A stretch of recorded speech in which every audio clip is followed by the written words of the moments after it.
시편 1편을 다시 한번 묵상하면서 복 있는 사람의 개념을 다시 한번 좀 찾아보기로 했습니다. 그래서 복 있는 사람이 살아가야 하는 길을 걷는다.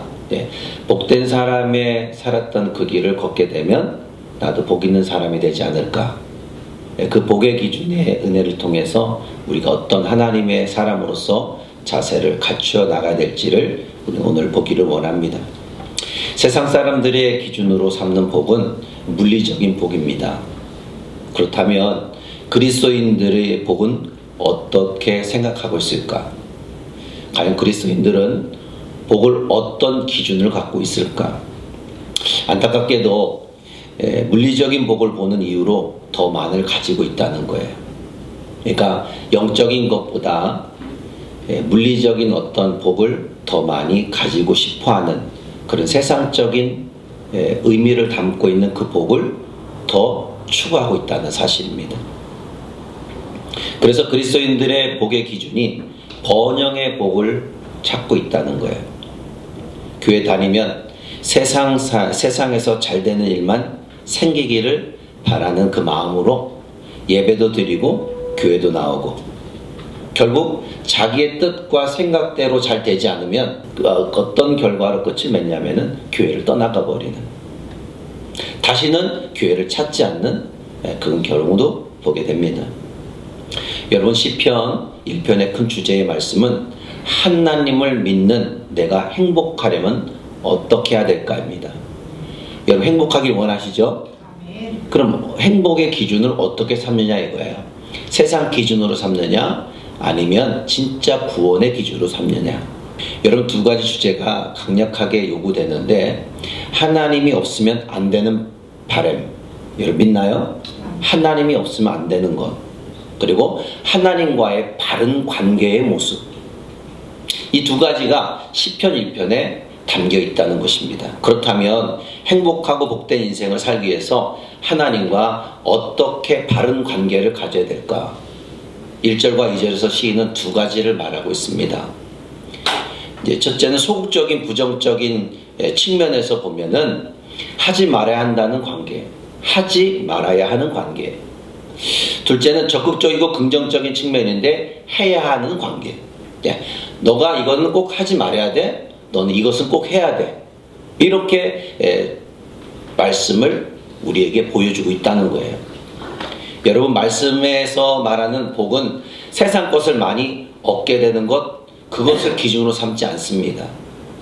하나님의 자녀로서 말씀이 원하는 바른 길로 나아가는 것을 우리에게 가르쳐주고 있다는 거예요. 복이라는 것을 바른 길로 향해 가는 거다. 여러분 믿나요? 바른 길로 향해 가는 것. 원어적 의미로 보면 복이란 그저 세상 것을 많이 얻게 된다는 말이 아닙니다. 그러니까 세상의 것들을 많이 가졌다, 물론 이것도 어떤 세상의 기준으로 보면 복이라고 볼 수 있겠지만, 그러나 내 인생에서 마땅히 가야 될 길을 올바르게 가는 것이 복이 아닐까. 여러분, 요즘에 사람들, 나이 드신 분들도 이제는 나이가 먹었어도 내가 하고 싶은 것 좀 해보고 싶다는 거예요. 그리고 요즘 젊은이들은 어떤 생각을 하시냐면 내가 하고 싶은 것을 해나가는 거예요. 직장을 잡더라도 어떤 사회적 위치에 좋은 것, 이 정도 위치를 가져야지만 사회상 사람들이 모두가 인정하니까 나는 이게 아니라 그냥 자기가 하고 싶은 거 하는 거예요. 어른들이 봤을 때 그게 직장이야? 그렇게 볼만한 것도 젊은이들은 그렇게 하는 사람도 있다는 거예요. 대기업을 그만두고 나와서 저기 시골에 가서 목장을 하는 친구도 있고, 좋은 직장에 다니다 내와서 도배 일을 하고 싶어서 도배 일을 하는 친구도 있어요. 여러분, 세상에 그들은 하고 싶은 걸 하는 거예요. 세상 것은 그래요. 그러니까 자기가 원하는 길로 가는, 그러니까 바른 길을 가고자 하는 것이 복이 아닐까 생각합니다. 여러분 믿습니까? 내 인생에 마땅히 바른 길을 가고 싶어하는 그 길. 성경에서는 그 길을 하나님께 나가는 길이라 그렇게 얘기합니다. 왜냐하면 우리의 인생을 창조하신 이가 바로 누구다? 하나님이기 때문에 그렇습니다. 그렇기 때문에 우리는 삶의 근원이 되신 하나님을 떠난 삶은 결국 뭐다? 죽음이다. 멸망이다는 거죠. 여러분, 이 죽음을 피하려는 방법은 하나밖에 없습니다. 하나님께 나아가는 것입니다. 그리고 예수 그리스도의 주시는 은혜가 반드시 우리에게 필요하다는 것이에요. 요한복음 14장 6절에 말씀합니다. 내가 길이요 진리요 생명이니 나로 말미암지 않고는 아버지께로 올 자가 없다. 그렇게 우리에게 정확하게 말씀하고 있어요. 예수 그리스도를 사랑하는 여러분이 이곳에 있는 것입니다. 여러분, 우리는 예수님을 통해서만 하나님을 알 수 있고 하나님을 볼 수 있고 하나님 나라에 갈 수 있어요. 하나님이 일곱째 날에 뭐요? 안식을 주셨다 그랬죠. 그죠? 그러니까 창조를 다 마치고 일곱째 날에 안식을 하셨어요. 그날이 복된 날이고 그날이 거룩한 날이라는 거죠. 하나님께서 제약된 본성이 있는 인간에게 스스로 거룩해질 수 없기 때문에 하나님께서 은혜를 부어주시는 거예요. 그 은혜가 죄가 없으신 예수님을 통해서 대속해 주신 그 은혜, 그래서 우리의 죄의 문제를 해결해 주시는 거룩함을 대신해서 우리에게 허락해 주신 거란 거죠. 여러분 믿나요? 결국 이 땅에서 현재의 삶에서 돈을 많이 벌고 있든지 그렇지 않든지, 건강이 좋든지 건강이 좋지 않든지 그리 중요하지 않다는 거예요. 더 중요한 것이 뭐냐면 모두가 예수님을 통해서 하나님을 향한 삶을 살고 있는 그 자체가 우리에게 복이라는 겁니다. 이 얘기를 하면 세상 사람들은 우리에게 미쳤다라겠죠. 그죠? 미쳤다랄 거예요. 저 사람의 기준은 어디에 두고 있는 거야? 막 이렇게 말할 수 있겠죠. 그러나 여러분, 끝을 가보면 알겠죠. 그죠? 그렇다면 1절에서 말하는 복 있는 사람의 소극적인 의미, 1절을 보면 악인들의 꾀를 따르지 않고 죄인들의 길에 서지 않고 오만한 자리에 앉지 않는다, 그렇게 말하고 있습니다. 앉는 것이 좋다는 거예요. 이 말씀 안에는 인간의 삶의 근본적인 어떤 행위적인 것을 말해주고 있습니다. 여러분, 인간은 보면 보는 대로, 들으면 들은 대로 행하는 습성이 있습니다. 그리고 본 것 때문에 어느 순간에 그 자리에 가 있고 그 자리에 앉아 있습니다. 그리고 나중에는 그곳에 앉아 있어서 털을 잡게도 됩니다. 털을 잡았다는 건 뭐예요? 눌러 앉는 경우가 있다는 거죠. 문제는 뭐냐? 그가 머문 그곳에서 무엇을 추구하며 인생을 살아가느냐가 중요한 겁니다. 여러분, 우리 이곳에 털을 잡았습니다. 그죠? 이곳에 교회를 털을 잡고 이곳에 누구와 함께 있느냐 이거예요. 어떤 생각을 가지고 있냐 이거예요. 그리고 그 생각한 걸 가지고 어떻게 추구해 나가냐 이거예요. 여러분, 우리가 추구하는 건 하나님의 영광 돌리는 것을 믿습니까? 누구와 함께 하느냐? 누구와 함께? 시편 기자는 복 있는 사람은 악인과 죄인과 오만한 자와 함께 할 수 없다는 것을 선포하고 있다는 거예요. 여러분, 악인의 체질은 하나님 말씀대로 살지 않고 자신의 육신적인 정욕에, 그 욕망에 따라 이끌리며 사는 자라고 분명히 성경은 말해주고 있습니다. 그리고 우리는 그것을 너무나 정확히 잘 알고 있습니다. 여러분, 만들어진 죄인은 그 뜻을 보면 길을 잘못 들어서 옆길로 빠진 자, 이렇게 판단할 수 있습니다. 하나님의 뜻을 따라 살지 않고 자신의 생각이나 욕심에 따라 살아가는 인본주의적인 선택으로 그 상황에 따라서 형식과 합리성을 주장하는 삶의 태도, 결국 죄인된 사람들에게 뭐요? 고통과 아픔을 가져다 줄 뿐이라는 거예요. 그러나 여러분, 복 있는 자는 때가 되면 하나님께 친히 약속들을 이루실 것을 믿고 있다는 거예요. 그래서 저는 하나님을 신뢰하고 여러분도 하나님을 신뢰하죠. 왜? 약속된 그날을 바라보며 있기 때문에 그렇어요. 그래서 실망도 없습니다. 왜 그럴까요? 그것이 선한 목적이기 때문에 그렇다는 거예요. 여러분, 야곱과 에서의 스토리를 알죠? 그죠? 아버지 이삭을 속여서 장자의 축복을 받게 된 야곱, 에서를 속여서 악인의 꾀를 꾸며버렸습니다. 악인의 꾀 때문에 분을 내고 불평하고 있다면 그것을 인해 또 다른 악을 만들 뿐입니다. 그러나 성경은 악인들의 행동은 어떻느냐? 무너진다는 것을 증명하고 있습니다. 악인들이 아무리 꾀를 내도 하나님이 개입되면 그 일은 선한 것으로 바꿔지게 돼 있어요. 그렇기 때문에 복 있는 자는 오만한 자의 자리 앉지 않는다는 것이 바로 결론적인 것입니다. 복 있는 자는 스스로 한계를 알고 있습니다. 그렇지 않습니까? 그래서 겸손한 마음으로 하나님 앞에 자신을 낮추고 그분의 도우심을 구하고 살고 있다는 거예요. 복 있는 자의 적극적인 의미, 하나님 말씀을 즐거워하는 그런 모습, 극상품의 열매를 내놓는 모습. 여러분 2절 3절을 보면 율법을 즐거워하며 출발합니다. 여러분 보세요. 아무리 십자가의 은혜를 입은 성도일지라도 하나님의 말씀을 통해 삶을 돌아보지 않는다면, 또한 성령의 도우심을 통해 죄악된 본성을 이겨내지 않는다면 자신도 모르게 악인의 꾀를 따를 수밖에 없다는 거예요. 다윗을 보면 알 수 있습니다. 성령으로 충만한 다윗의 행동은 이해가 되지 않는다는 거예요. 자기의 충성스러운 신하의 아내를 범하게 됩니다. 그렇기 때문에 우리가 할 수 있는 행동은 말씀이 원하는 것을 즐거워하고 기뻐하는 그 사랑의 마음이 있어야 될 줄 믿습니다.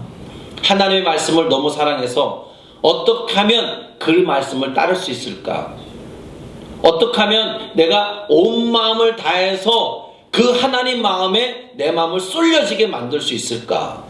그것은 뭐예요? 지속적으로 하나님 말씀을 묵상해야 된다는 거예요. 지속적으로. 여러분 하루를 어떻게 출발해 나갑니까? 하나님 말씀으로 출발해 나갑니까? 아니면 세상 것을 가지고 먼저 출발해 나갑니까? 하나님 말씀을 묵상한다는 것은 하나님의 말씀을 늘 내 입술에 둘 때 깊이 생각할 수 있다는 거예요. 그렇게 되면 하나님께서 말씀을 통해서 우리에게 무엇을 주냐? 찔림의 삶을 허락해 준다는 거예요. 찔림의 삶. 왜? 말씀이 내 입술에 항상 두니까 그 말씀이 진리거든요. 그 진리의 말씀을 계속 두니까 내 안에서 불완전한 것, 죄악된 더러운 것이 자꾸만 나와요. 아, 이게 잘못됐는데, 이게 잘못됐는데. 하나님 말씀 묵상하게 되면 나의 잘못된 죄악들이 찔림이 있다니까요. 내 양심, 하나님의 향한 내 양심이 찔림이 있다니까요. 이게 복이에요, 여러분. 네. 내게 말씀을 들었을 때 찔림이 없다. 이건 저주예요. 근데 말씀을 들으면서 찔림이 있다는 것은 이건 축복이라는 거예요. 진짜 복이라는 거예요. 찔림은 뭡니까? 하나님 말씀에 내가 잡혀 있다는 증거 아니겠습니까? 내가 하나님의 그래도 은혜 안에 있다는 거 아닙니까? 그래도 내가 하나님의 자녀라는 것을 그래도 드러내는 거 아니겠습니까? 근데 말씀을 들으면서 전혀 죄책감이 없어. 내가 하나님 앞에 나의 행동이 별로 좋지 않은 행동인데 말씀을 들으면서도 죄송스러운 마음이 없다. 이거는 뭐겠어요? 버림받은 하인맞은 인생 아니겠습니까? 잘못된 삶이라면 어떻게 돼요? 돌이키고 돌아와야 되겠죠. 그렇죠? 만약에 찔림을 받기 싫어서 말씀을 듣기 싫어한다면 자신도 모르게 어떻게 해요? 계속 사탄의 유혹에 빠지게 되죠. 나도 모르는 사이에 이미 사탄의 자리에 가 있는 거예요. 이미 악한 자리에, 죄인의 꾀에, 오만한 자리에 가서 있는 거예요. 그 육신적인 정욕에 이끌려갖고 타협이 시작됩니다. 타협. 그래서 이 한 번의 타협이 계속적으로 타협해 나간다니까요. 나는 그렇게 살고 싶지 않아. 나는 그런 행동하지 않을 거야. 나는 그렇게 하지 않을 거야 하면서 뭐예요? 하나님과 세상에 양다리 걸치면서 계속 그렇게 살겠다는 거예요. 이건 무엇입니까? 하나님을 아직도 잘 만나지 못한 것이죠. 그래서 우리는 그 하나님을 제대로 만나지 못한 그들을 위해서 우리는 기도가 필요한 거예요. 하나님 불쌍히 여겨 주옵소서. 은혜를 베풀어 달라고 기도하는 거예요. 악인의 꾀를 따르지 않는 사람 되게 하옵소서. 세상은 육신적인 어떤 방법을 가지고 우리에게 접근합니다. 그럴싸한 방법을 가지고 접근해요. 그러면 거기에 넘어가죠. 그럴싸하게 넘어가죠. 아직도 많은 날들이 있어. 그렇게 말합니다. 사탄은 우리에게 아직도 많은 날들이 있잖아. 꼭 너만 그렇게 해야 돼? 이렇게 만들고 있어요. 악인의 꾀를 따르는 거죠. 그렇다면 여러분 반대적으로 하나님 말씀을 듣기를 즐거워한다면 어떨까요? 그 말씀이 내 마음에 어느 순간에 내 안에 있는 어두움이 사라져 버립니다. 그리고 뭐예요? 밝은 삶이 시작되는 거예요. 말씀이 나를 회복하게 한다? 그럼 그 말씀이 어디 있을까? 여러분 히브리서 4장 12절 13절 통해서 찾아봤습니다. 하나님의 말씀은 살아있고 활력이 있어 좌우의 날선 어떤 검보다도 예리하여 혼과 영과 관절과 골수를 찔러 쪼개기까지 하며 또 마음의 생각과 뜻을 판단하시니라. 지으신 것이 하나도 그 앞에 나타나지 않음이 없고 우리의 결산받으실 이의 눈앞에 만물이 벌거벗은 것 같이 어떻게 된다? 드러나느니라. 여러분 우린 다 드러나게 된다니까요. 하나님 말씀 앞에 내가 어떤 행동을 했는데 다 드러난다니까요. 그러니까 우리는 하나님 앞에 잘못했으면 찔림을 받았으면 회개하고 내가 세상 앞에 타협한 인생이 됐다면 그 찔림을 받으면 회개해야 된다는 거예요. 여러분 말씀은 말씀이고 내 생각은 내 생각이고 내 행동은 내 행동일까요? 성경은 우리에게 그렇게 접근하라고 얘기하지 않고 있습니다. 성경은 우리에게 진리의 거룩성을 변함없이 이야기해주고 있어요. 너 상황에 맞게 그렇게 살아가. 그렇게 세상하고 살려면 세상하고 그렇게 네가 친구 되려면 그렇게 타협하며 형식적으로 하는 것이 좋아. 그렇게 말하지 않아요. 성경은 우리에게 계속적인 진리와 거룩함을 주장하고 있습니다. 우리가 말씀을 즐거워하고 묵상한 이유가 있다면 우리의 삶에 열매를 맺기 위해 필요한 행동이기 때문에 그렇습니다. 여러분 농부가 씨를 뿌리면 열매 맺기를 원합니다. 그죠? 아마 그리스도인들 모두가 다 그런 생각 가질 거예요. 나는 좋은 열매 맺기를 원한다. 좋은 열매를 맺기를 원하고 있어요. 왜? 열매는 좋은 거니까. 여러분 썩은 열매를 받아먹기를 원합니까? 아주 좋은 맛있는 열매를 받아먹기를 원합니까? 맛있는 열매를 받아먹기를 원해요. 나는 그렇게 원하고 있거든요. 그럼 바꿔볼 거예요. 하나님은 그러면 썩은 걸 좋아할까요? 좋은 걸 좋아할까요? 하나님도 좋은 극상품의 열매를 좋아하시겠죠. 그죠? 내가 썩은 자의 모습으로 하나님께 드리는 열매가 아니라 좋은 열매로 만들어서 드리는 게 좋겠죠. 그죠? 여러분 시냇가에 심은 나무 말하잖아요. 이 말씀과 신약의 동일한 말씀을 찾아본다면 요한복음 15장 4절로 5절의 말씀이 있습니다. 내 안에 거하라 나도 너희 안에 거하리라. 가지가 포도나무에서 붙어있지 아니하면 스스로 열매를 맺을 수 없음 같이 너희도 내 안에 있지 아니하면 그러한다. 나는 포도나무 너희는 가지. 그가 내 안에 내가 그 안에 거하면 사람이 열매를 많이 맺나니 나를 떠나서는 너희가 아무것도 뭐다 할 수 없다. 정확하게 말하고 있어요. 그러니까 나무가 물을 떠나면은 아무것도 열매를 못 내는 것처럼 우리가 예수님을 떠나서는 아무것도 할 수 없다는 걸 말해주고 있어요. 그러니까 예수 안에 있는 것이 정답이겠죠. 그죠?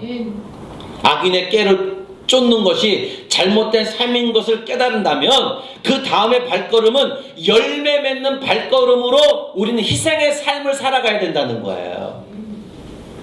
열매를 맺는 형통한 삶의 원인은 하나님께서 그를 시냇가에 심은 나무의 사실을 알려주기 때문입니다. 하나님이 심으신 나무를 누가 뽑을 수 있을까? 누가 뽑을 거예요? 누가 그 나무를 꺾을 수 있습니까? 하나님이 심어놓은 나무 누가 꺾을 거예요? 하나님이 자녀라고 나를 갖다가 선택하셨는데 사단이 저를 꺾을 수 있을까요? 못 꺾어요.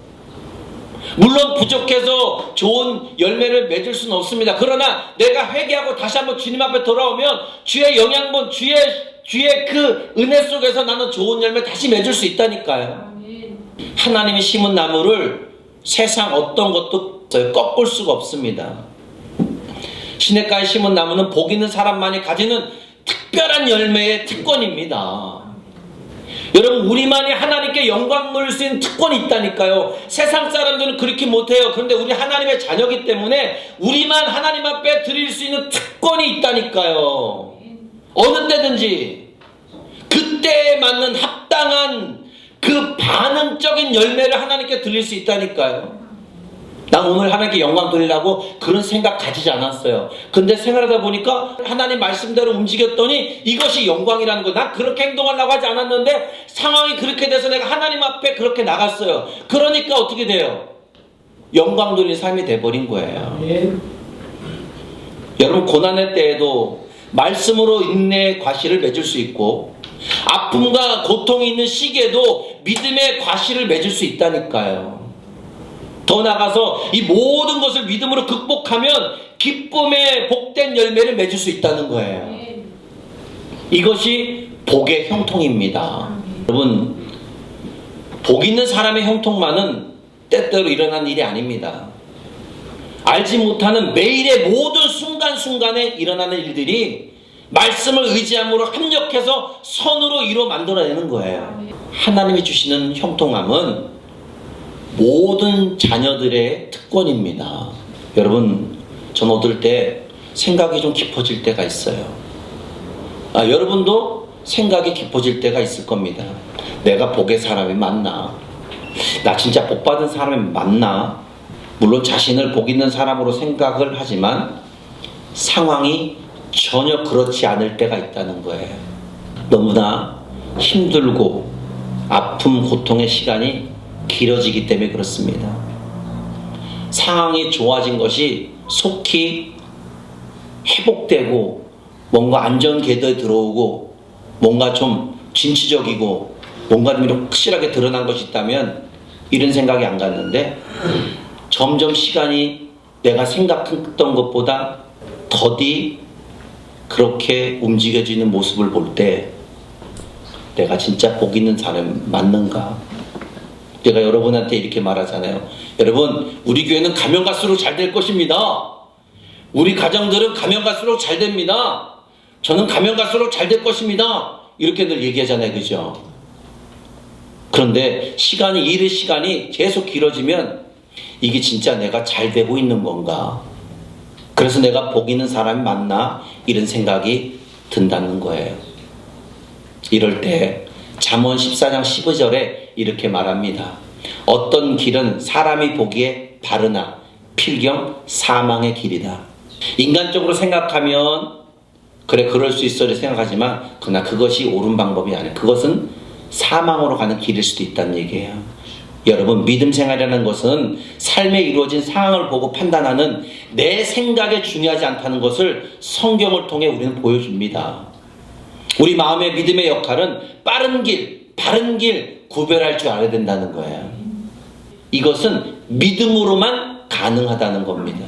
그렇다면 의인들에게 주어지는 복의 길이라 있다면 악인들의 길을 모습을 살펴보는 거예요. 여러분, 4절 5절 한번 살펴볼까요? 악인들의 길, 복 있는 사람들과 다른 악인들에 대해서 이렇게 말합니다. 악인들은 그렇지 아니하며 오직 바람에 나는 겨와 같도다. 그러므로 악인들은 심판을 견디지 못하며 죄인들의 의인의 모임에 들지 못한다. 악인들은 여러분, 바람에 나는 겨에 비유한 겨. 가벼워요. 솜털처럼 가벼워요. 바람 불면 휙 날아갑니다. 바람에 날린다는 건 뭐예요? 뿌리가 깊지 못하다는 거죠. 그리고 뭐야? 심겨지지 않았다는 결론도 낼 수 있겠습니다. 그러나 여러분, 세상 것을 보면, 그들의 삶을 보면 열매가 많아서 성공한 것처럼 보이는데 실상은 뭐예요? 뿌리가 없는, 늘 흔들리는 그런 사람으로 우리는 볼 수 있습니다. 그의 삶의 열매는 나무에 자라서 맺혀진 열매가 아닙니다. 자기 스스로 열매를 매달아 놓은 것밖에 안 된다는 거예요. 보여지는 열매. 어떤 프로그램 보니까요, 게스트에게 잘 보이게 해서 그 나무의 열매를 매달아 놨어요. 실로. 매달아 놓은 열매가 진짜 열매일까요? 아니에요. 그 나무가 진짜 맺어진 열매가 열매입니다. 여러분, 악인의 삶에는 열매가 없습니다. 모든 일이 형통하지 않아서 바람에 나는 겨와 같습니다. 조그만한 바람에도 휩쓸려 날아가서 버림받다 불태워져 없어진다는 생각이에요. 늘 자신의 생각이 옳을 거야. 이런 판단의 기준은 잘못된 겁니다. 여러분, 로또 복권을 꿈꾸는 사람 있습니다. 이런 사람은 빠른 길과 빠른 성공을 추구하는 사람들입니다. 이들의 삶은 겨와 같은 인생들이라고 저는 봅니다. 중요한 것은 악인은 복 없는 사람이 아니라 복을 잃어버린 사람이라고 저는 생각합니다. 여러분 가다 보면요, 길거리 가다 보면 로또 복권을 사갖고 안 돼갖고 휙 집어던진 사람 있습니다. 제가 한번 이렇게 주워 봤어요. 봤더니 그 로또 그 복권 이게 쭉 보니까 이 숫자가 한 줄만 있는 게 아니라 10줄 있어요. 10줄. 그 얘기 뭐예요? 10개의 번호를 산 거예요. 한 개 얼마씩인지는 모르겠는데 10개의 번호를 산 거예요. 근데 그 10개가 모두가 다 꽝인 거죠. 그죠? 복을 잃어버린 행동입니다. 자기 안에 하나님이 없는 하나님 두기를 싫어하는 사람. 그래서 악을 먼저 선택하고 그 인생이 바른 길이 된다고 선택한 사람들이 너무나 많다는 거예요. 그래서 6절에 악인들의 말을 이렇게 말합니다. 무릇 의인들의 길은 여호와께서 인정하시나 악인들의 길은 뭐다? 망하느니라. 여러분, 의인들의 길은 하나님이 인정한대요. 인정한다. 인정한다는 건 뭡니까? 알다, 보호하다 이런 뜻을 갖고 있습니다. 우리가 어떻게 지금 이 자리까지 올 수 있었는지를 가만히 한번 지난 이 삶을 되돌아보면 하나님께서 우리를 아시고 우리를 보호하시고 우리를 지켜주신 결과라고 저는 봅니다. 여러분, 복 있는 사람이라면 복음 안에서 신중한 선택이 있어야 합니다. 신중한 선택. 빠른 길이냐? 바른 길이냐? 인간에게 있어서 죄는 가르쳐주지 않아도 알아서 합니다.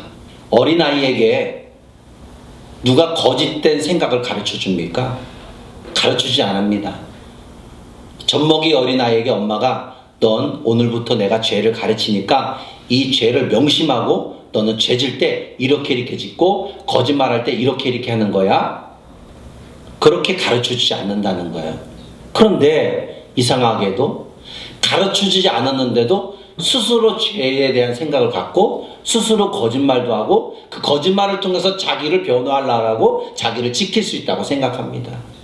그래서 거짓은 거짓을 낳고 또 그 거짓은 거짓을 낳고 죄는 죄를 낳게 만듭니다.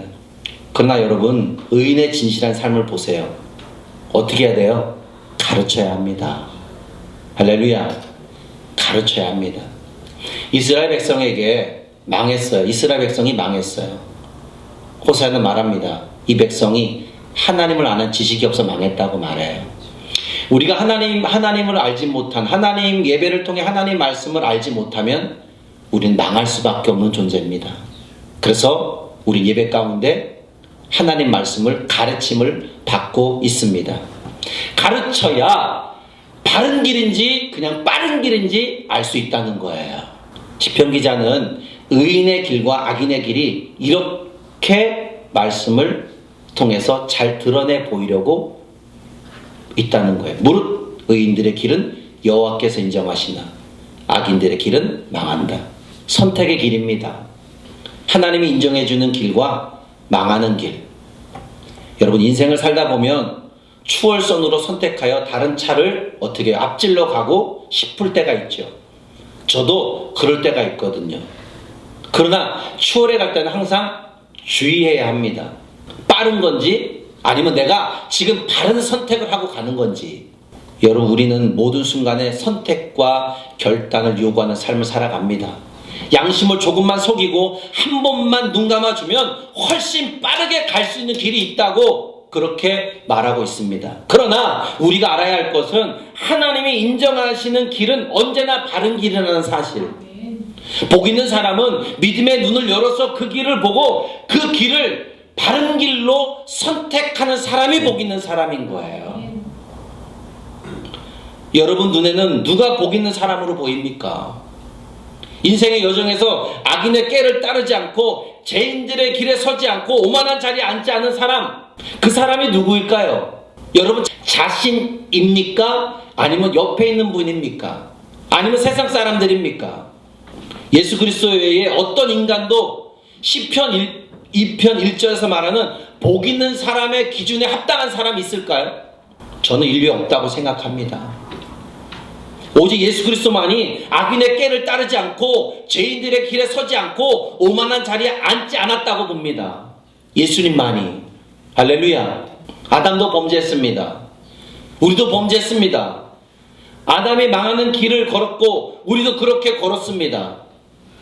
여러분, 저는 그리스도 안에 있는 자가 가장 행복한 성도라고 봅니다. 하나님은 누구든지 예수를 믿는 자에게는 하나님의 자녀가 되는 권세의 복을 주셨습니다. 우리가 성도가 되었다는 것은 그와 함께 십자가에서 죽고 그와 함께 부활에 살아있는 귀한 생명을 얻은 사람이라고 생각합니다. 우리는 그리스도와 연합된 존재들입니다. 여러분 믿습니까? 여러분 성령이 지금 여러분과 함께 있음을 봅니까? 로마서 8장 1절로 2절에 말씀합니다. 그러므로 이제 그리스도 예수 안에 있는 자들에게는 결코 뭐다? 정죄함이 없나니.